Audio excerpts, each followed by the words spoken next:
Good evening, it's Pete from Freedom Wills and Protection, and I've got another answer to a commonly asked question for you. Kirsty from Ringwood asked me last week if she wanted to pass her assets to her husband, why does she need a will? So there's kind of two main aspects to this. I'm going to do one now to keep it fairly short, and then the other one is about the laws of intestacy, which I will go into a bit more detail next week. Okay. First thing, why do you need a will? The main point with wills is that it gives you choice. It allows you to choose who's going to inherit from you and in what percentages, what shares, what gifts they're going to get. If you don't have a will, that's where the laws of intestacy come in, and they are rigid and prescribed, and they really don't work for most people. So why else do you need a will? You get to choose who your assets go to. You also get to choose who your executors would be, so people you trust to make sure your will is followed and what you've put in there is carried out. A massive one for people with young children is appointing guardians. So who would look after your children if something happened to you and your children's other parent? Who would they go to? How would they be supported? How would your assets be used in the best way to support them and make sure your children get the best life they can do after something horrible's happened to their parents? So that's really key for a lot of people. You also get to choose what gifts you give to people. You can give gifts of money to people.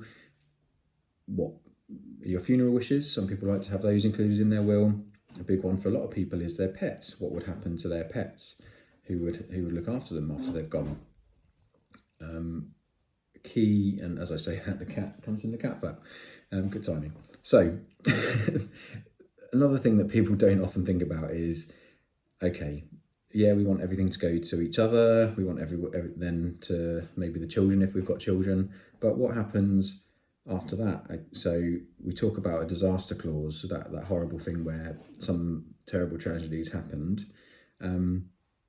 It's hard to think about, but okay, where would your assets go if something happened to all of you and the main people in your family? So that's something that we talk about as well, and wouldn't be covered in something like the laws of intestacy. So finally, on why you'd have a will, you definitely need to have a will if you have blended family. So you might have children from previous families, really, really common now. If you've got a large estate or complex estate with lots of assets in it. If you've got a business, what's going to happen to the business? Who's going to inherit it?